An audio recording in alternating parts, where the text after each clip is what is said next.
जय श्री राम, जय राधे राधे। मैं तेजेंद्र सिंह आपके अपने अध्ययन अटल यूट्यूब चैनल पर स्वागत करता हूं। आज हम इस लेक्चर में बात करेंगे नागरिक शास्त्र और नागरिक शास्त्र में पर्यावरण की सुरक्षा के प्रति नागरिकों का कर्तव्य, जो कि हमारे दिए गए सिलेबस के अकॉर्डिंग हम यहाँ पर देख रहे हैं।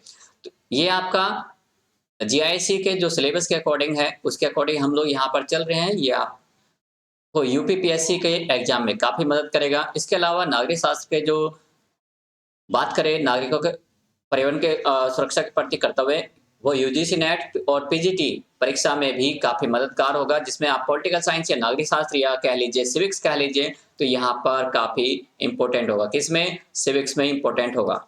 सभी दोस्तों को यहाँ पर मैं अवगत करना चाहूंगा, यहाँ पर बताना चाहूंगा, यदि आप परिवार के सदस्य नहीं बने तो आप परिवार के सदस्य बन जाइए, ताकि आपको आने वाली नई वीडियोस के नोटिफिकेशन मिल सके। और यदि आपने अभी तक बेल आइकन नहीं दबाया तो बेल आइकन जरूर दबाइए और लाइक जरूर करिए। अपनी बात को जरूर रखिएगा यदि आपको जैसा भी यहाँ पर आपके विचार है इस लेक्चर के प्रति। तो चलिए आगे शुरू करते हैं अपने लेक्चर को। यहाँ पर हमने देखा कि पर्यावरण की सुरक्षा के प्रति नागरिकों का कर्तव्य, duties of citizens toward the protection of environment. क्या देखना हमें? सिटीजन्स की जो ड्यूटीज है और एनवायरनमेंट को सुरक्षित रखने के लिए, सुरक्षा रखने के लिए यहाँ पर से देखने वाले हैं। क्योंकि यहाँ पर कई बार ऐसे क्वेश्चन आ सकते हैं, या फिर शॉर्ट क्वेश्चंस या टिप्पणी में, या फिर छोटे-छोटे भी आपको आ सकते हैं। तो ये पॉइंट टू द पॉइंट भी हो सकता है और पीआरटी में भी हो सकते हैं। देखिए, किसी भी यदि पीटी एग्जाम में बात करते हैं, प्रिलिमिनरी टेस्ट में जो प्री एग्जाम होते हैं, उसे क्रैक करने के लिए आपको मेंस का यानी कि आपको एक डिस्क्रिप्टिव टाइप पढ़ना होगा, और डिस्क्रिप्टिव टाइप नहीं पढ़ेंगे तो आप प्रिलिमिनरी को क्लियर करने में प्रॉब्लम फेस कर सकते हैं। तो उसके लिए आपको डिटेल में पढ़ना है, और डिटेल में हम लोग यहाँ पर आपको फ्री ऑफ कॉस्ट पढ़ा रहे हैं। बस आपसे एक गुजारिश है, आप परिवार के सदस्य जरूर बन जाइए, ताकि आपको और भी वीडियोस के नोटिफिकेशन मिल सके। देखते हैं यहाँ पर वर्तमान में पर्यावरण प्रदूषण एक विश्वव्यापी समस्या है। यदि देखें तो ये एक वर्ल्ड वाइड प्रॉब्लम हो चुकी है। जिधर भी जाइए उधर ही आप देखते हो कि यहाँ पर धुआं ज्यादा हो रहा है, इधर पेड़ कट रहे हैं, उधर सांस की प्रॉब्लम हो रही है। जैसे कि आप कोविड के आप देख रहे हो, इस समय बहुत क्रिटिकल कंडीशन हो चुकी है।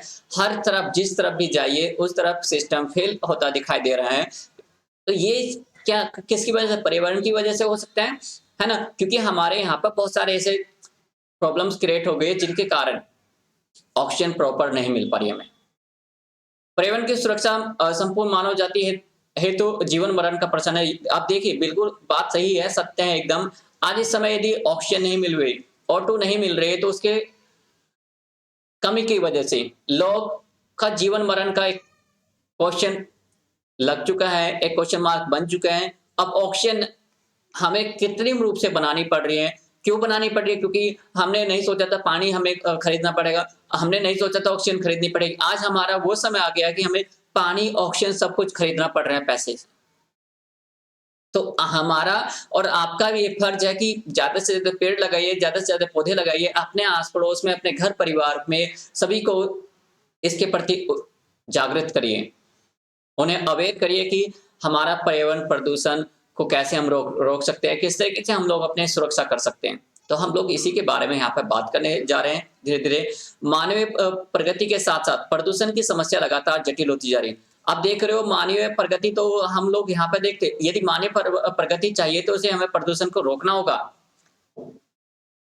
क्योंकि एक जटिल समस्या हो चुकी है, बहुत बड़ी समस्या बन चुकी है, और इससे यदि बाहर निकलना है तो हमें जागरूक होना पड़ेगा। प्रदूषण की रोकथाम तथा पर्यावरण की सुरक्षा प्रत्येक नागरिक का पहला दायित्व है। यदि देखें, यदि आपको जीना है, लाइफ में रहना है और अच्छे से आगे बढ़ना है, तो आपको क्या करना होगा? सबसे पहले आपको पर्यावरण को सुरक्षित रखना होगा।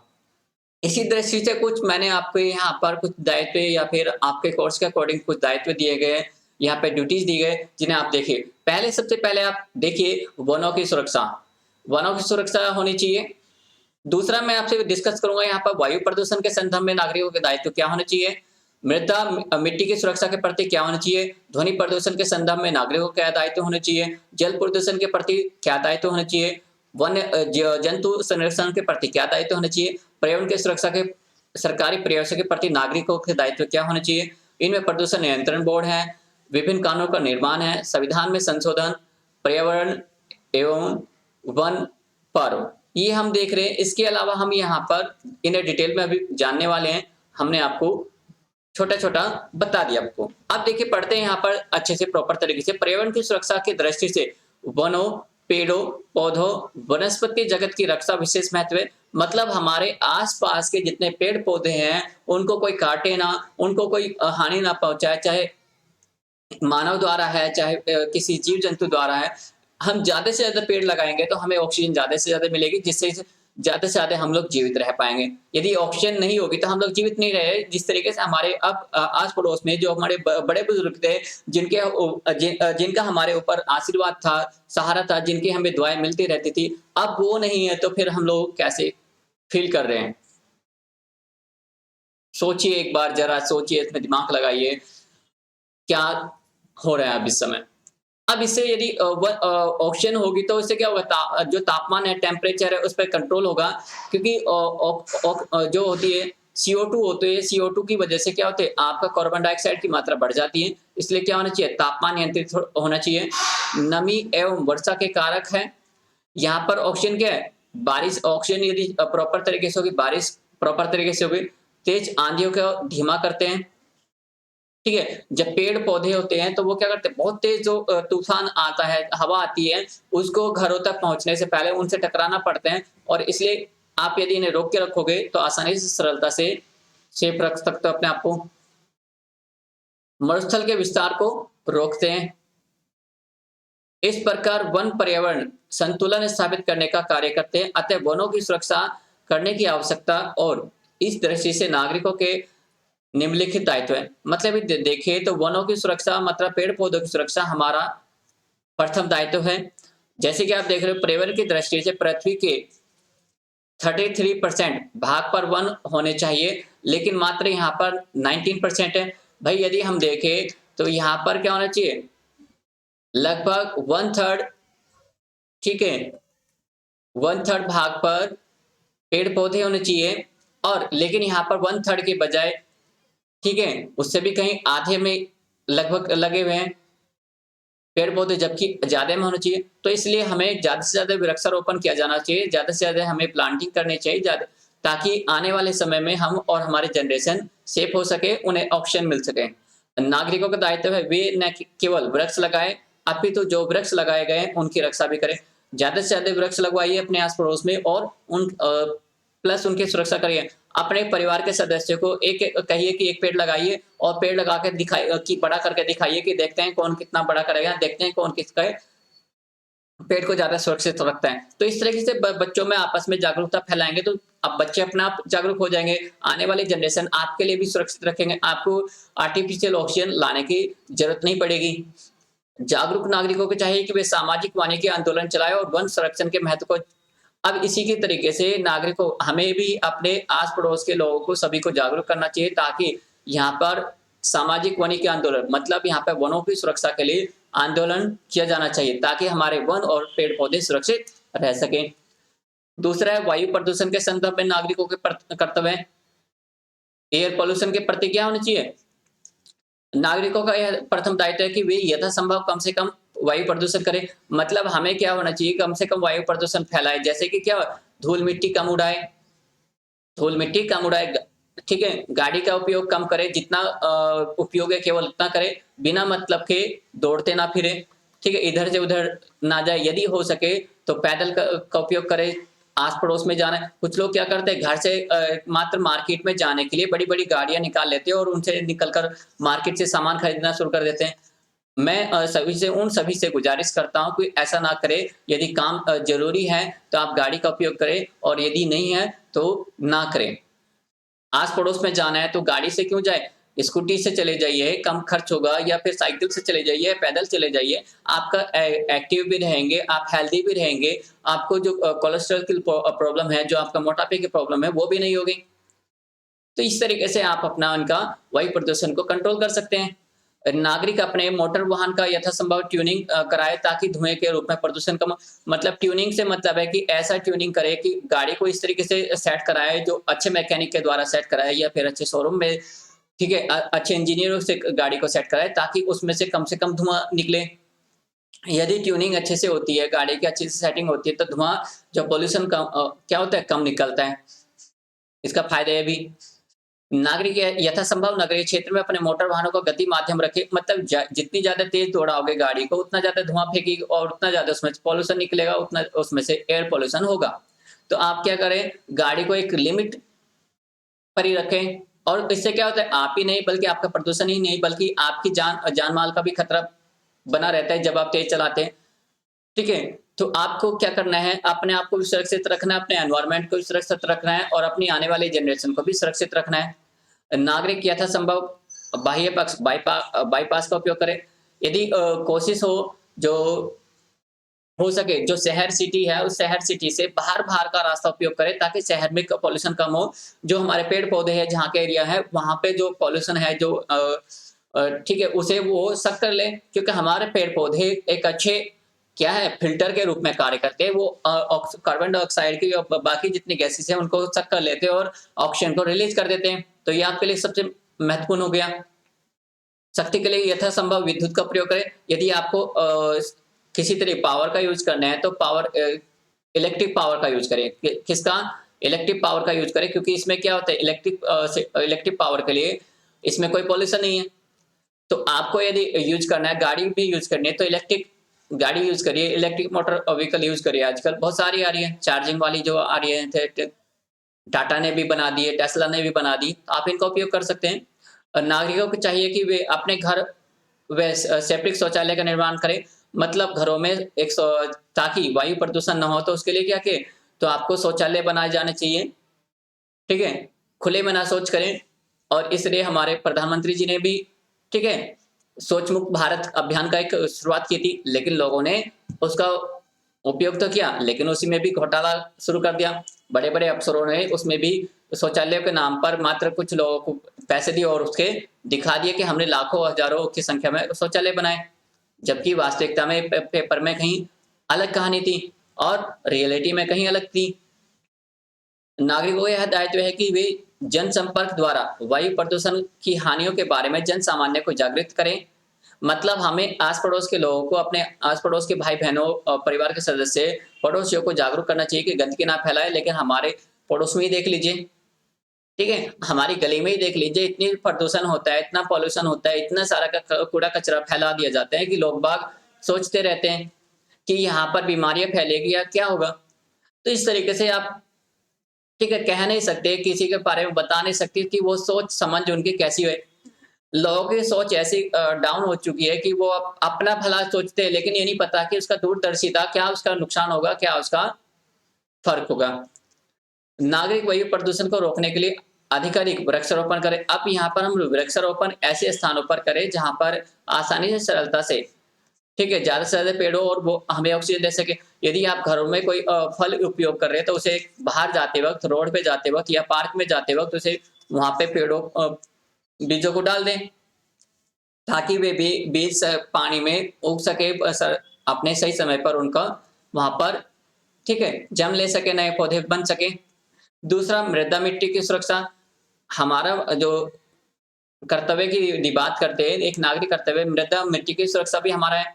मृदा को यानी प्रदूषित नहीं करना चाहिए, क्योंकि ये हमारा महत्वपूर्ण संसाधन है। इसी के द्वारा हम लोग पेड़-पौधे उगाते हैं, जिनसे, ठीक है, पेड़-पौधों को हम लोग बहुत सारी सब्जियाँ भी उगाते हैं, बहुत सारे फल भी हमें मिलते हैं। इसके अलावा हमारे जो जीव-जंतु हैं, हमारे जो पशुधन है, वो भी खाते हैं इनको।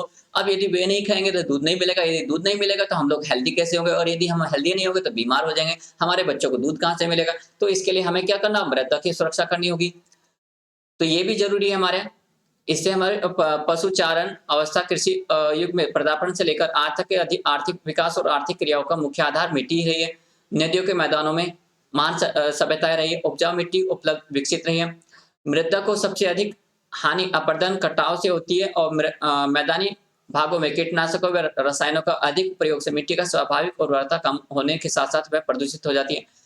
भाई हम लोग यहाँ पर कीटनाशकों की यदि बात करें, कीटनाशक हमें, ठीक है, जैव कीटनाशक का उपयोग करना चाहिए, न कि हमें कैसे केमिकलाइज़ या, ठीक है, कृत्रिम कीटनाशकों का उपयोग ना करें हम लोग। उससे क्या होता है, हमारे तो शरीर में हानि होगी, जब पेड़ों में या मिट्टी में उसे मिलाया जाएगा, तो मिट्टी में मिलेगा और मिट्टी में खत्म तो होगा नहीं रसायन। क्योंकि भाई केमिकल जो होते हैं वो खत्म नहीं होते, वो स्थान बदलते रहते हैं। अब वो क्या हो गए, पेड़ पौधों के द्वारा शक्कर ले जाएगा और पेड़ पौधों को आप खाओगे तो आप बीमार हो जाओगे।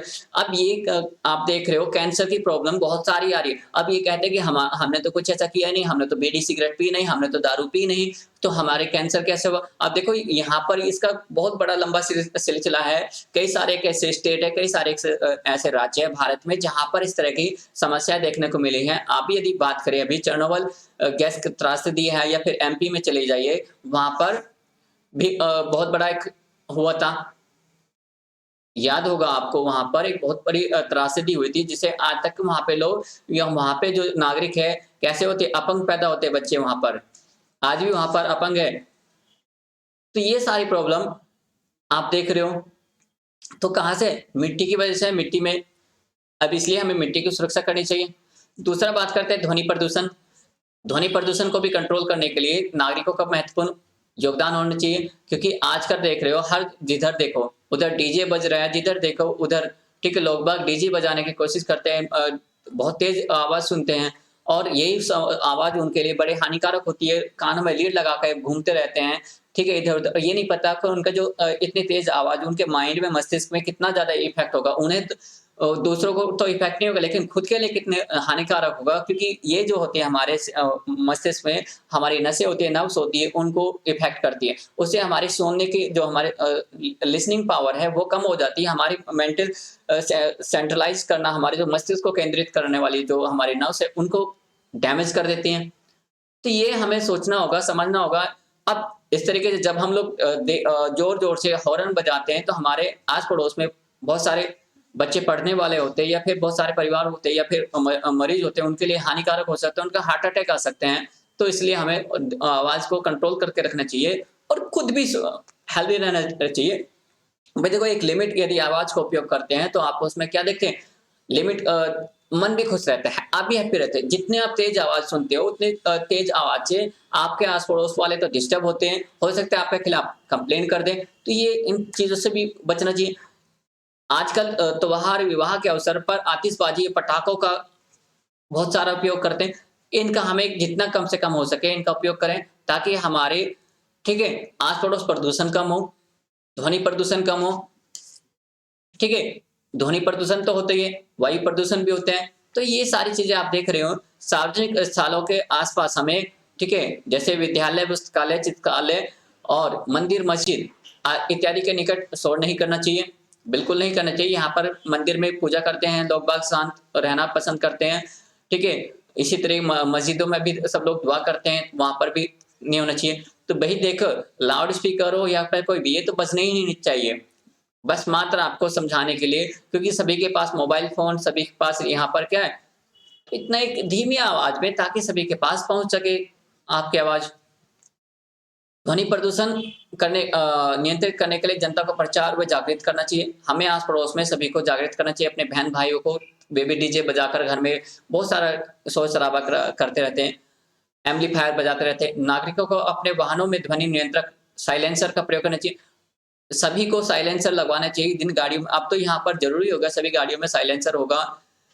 लेकिन पहले ऐसा नहीं होता था। अभी भी कुछ लोग बुलेट होती है, या फिर कुछ विशेष गाड़ियाँ होती है, वहाँ पर इतना शोर करती चली जाती है रोड पे, और जानबूझकर कुछ लोग यहाँ पर ऐसा कराते हैं। तो ऐसा नहीं किया जाना चाहिए। नागरिक अपने वाहनों में तीव्र ध्वनि वाले हॉर्न का उपयोग न करें। मतलब एक एक्स्ट्रा हॉर्न लगा लेते हैं। कुछ बच्चे तो ऐसे होते हैं जो एक्स्ट्रा हॉर्न लगाते हैं। मैं उनसे, या फिर ऐसे दोस्तों से, बहन-भाइयों से मैं अ, आग्रह करता हूँ, गुज़ारिश करता हूँ, यदि ऐसे हॉर्न लगे हैं तो उन्हें आज ही चेंज करा दीजिए, और ठीक है, आज नहीं तो जैसे ही समय मिले तब आप उन्हें चेंज करा दीजिए। अगली सर्विस पे आपके घर में, परिवार में ऐसे ना हो।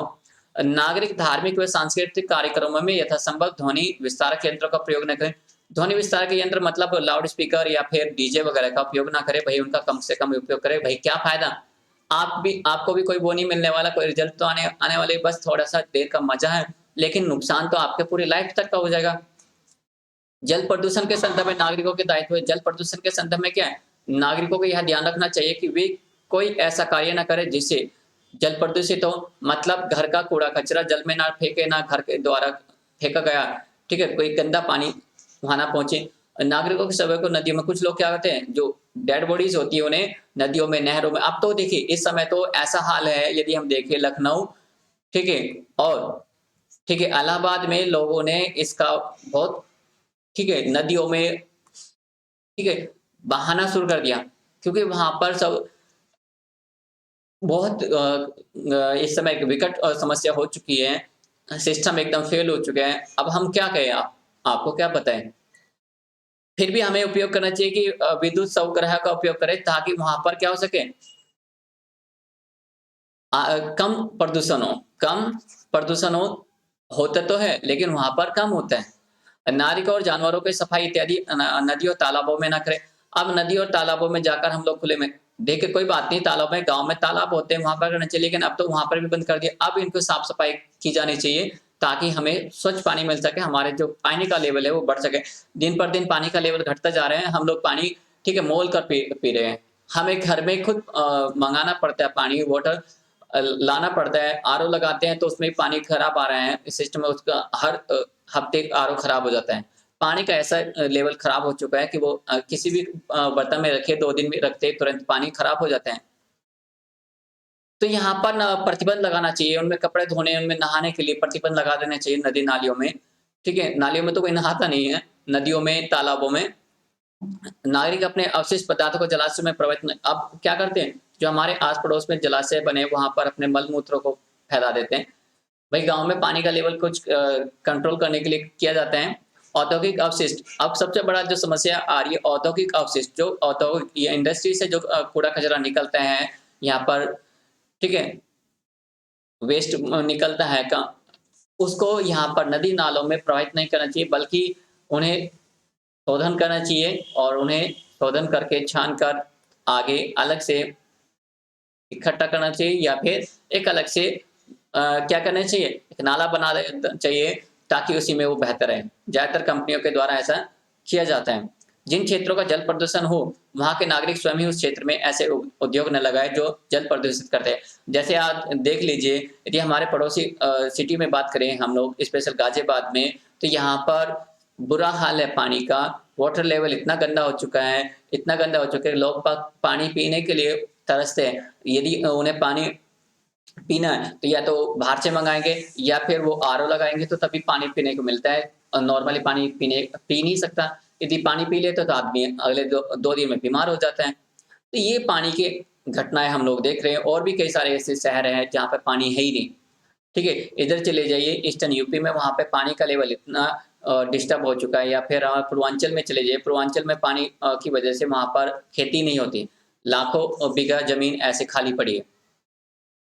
कोई फ्री में खरीद ले तो उसको भी देने के लिए तैयार है। लेकिन पानी की किल्लत की वजह से आने वाले समय में, यदि हमने आज इस समस्या से यदि हमने निजात नहीं पाया, तो आने वाले समय में हमें पानी भी नहीं मिलेगा। जैसे आज इस समय कुछ स्पेशल क्षेत्रों में होता है, जैसे राजस्थान में रेगिस्तान है, हो चुका है, तो वहाँ पर पानी बस केवल टंकियों के द्वारा मिलता है, और कोई तरीका नहीं है।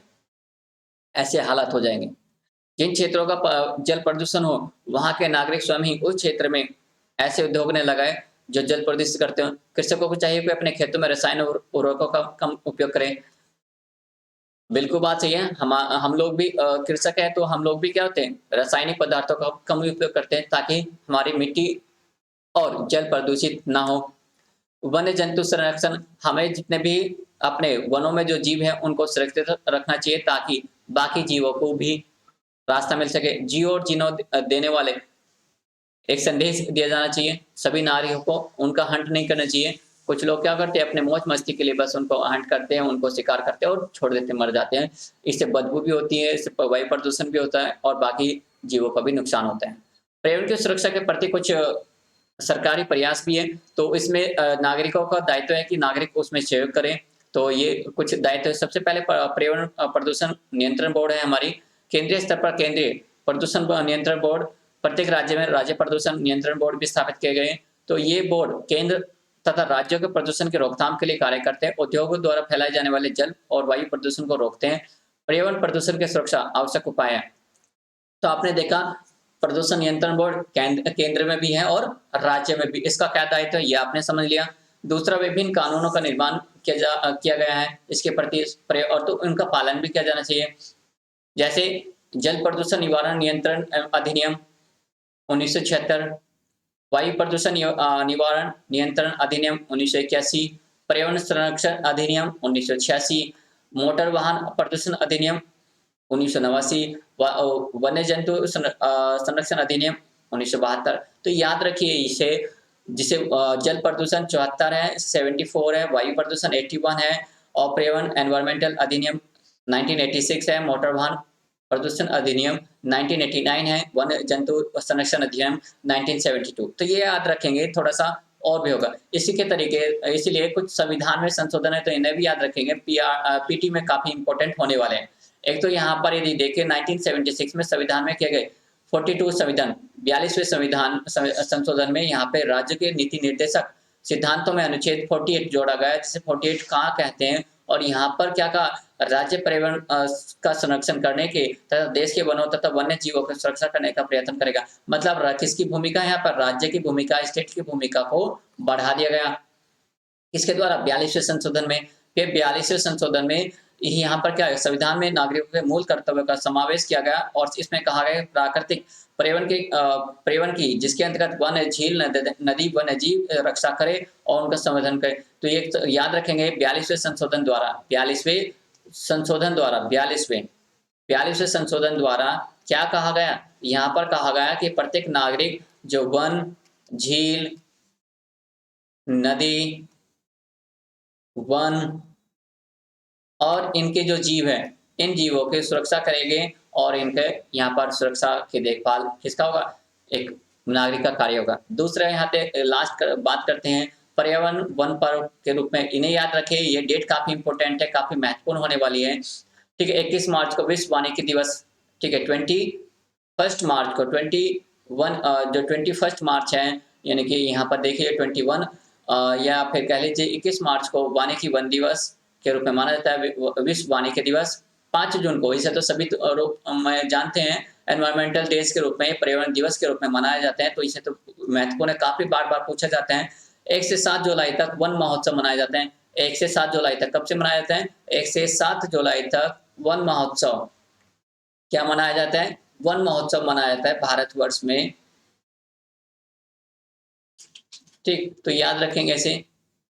दूसरा 1 से 7 अक्टूबर वन्य जंतु संरक्षण, जो कि वन्य जीव संरक्षण है, वन्य जंतु संरक्षण है, जो वनों में जीव रहते हैं उनकी सुरक्षा के लिए संरक्षण 1 सप्ताह पूरा होता है। तो आप याद रखें, पहला 1 से 7 जुलाई वन महोत्सव, दूसरा 1 से 7 अक्टूबर वन्य जंतु संरक्षण। तो ये आपके पीटी का काफी इंपॉर्टेंट क्वेश्चन होने वाला है, तो आप याद रखेंगे, मेंस में तो है ही, पीटी में भी होता है। तो इस प्रकार से आज मैंने यहाँ पर आपके साथ डिस्कस किया था नागरिकों के पर्यावरण सुरक्षा से संबंधित दायित्व और उनके कार्य। तो ये लेक्चर काफी महत्वपूर्ण रहेगा आपके टॉपिक्स में, तो आप इसे याद रखिए, पढ़िए, अच्छे से दिमाग लगाइए, इसमें सोचिए कि ये क्यों महत्वपूर्ण है, कैसे हैं, तो पूरा टॉपिक अच्छे से। अब इस लेक्चर में आप अपने विचार व्यक्त करिएगा, बताइएगा कि ये लेक्चर कैसा रहा, क्या आपको इसमें चीज़ों को समझ में आया, क्या कुछ चीज़ें नहीं मिली आपको। यदि नहीं मिली है तो आप लाइक करें, शेयर करें, परिवार के सदस्य नहीं बने हैं तो परिवार के सदस्य बन जाइए, ताकि आपको आने वाली वीडियोस लेक्चर के नोटिफिकेशन मिल सके और आपको आगे भी इसी तरीके से नए लेक्चर मिलते रहें। तो हमारा प्रयास है आपको इसी प्रकार से कुछ नया लेकर आते रहेंगे, तो आप भी हमें इसी तरीके से अपना प्यार बनाकर रखिए। अपना ध्यान रखें, अपने परिवार का ध्यान रखें, अपने आस पड़ोस का भी ध्यान रखें। तो मिलते हैं नेक्स्ट लेक्चर में। Thank you very much.